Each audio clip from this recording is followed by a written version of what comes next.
Hi, Sharon Richards. It's about collecting, and this week we are talking about record keeping.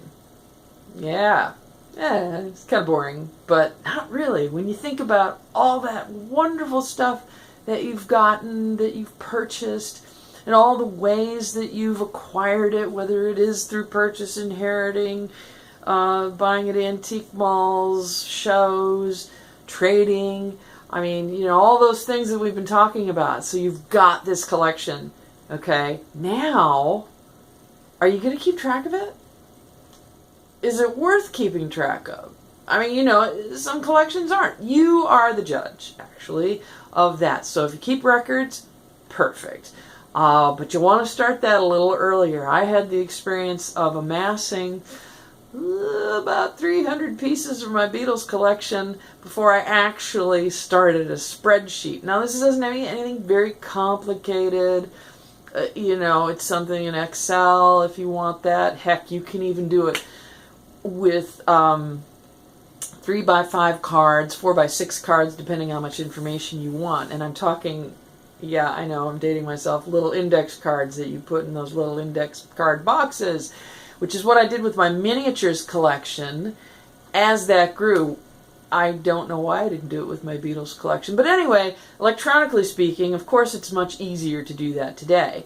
And also easy because what you can do as you go along, making the getting part, the acquiring of your pieces, you can take pictures. Okay, even I've kind of made a boo-boo with that on my my Doctor Who collection. Smaller than it is, though, I should have been, photographing things as I went along, but I didn't do that. But you can do it at any point. All I'm saying is that it is going to take some time if you've amassed quite a bit. Maybe over a weekend, maybe over the week, spare time. But in some cases, it is necessary to do that because when you think about value, of course the sentimental value without question is there. But when you think about dollar value, and again, like I do point to my Beatles collection with as many pieces as there were, I went ahead and made a spreadsheet, the date I purchased, how much I purchased it for, or if I acquired it through inheritance or a friend gave it to me. I mean, that's always nice. The gifting, yes, love that one.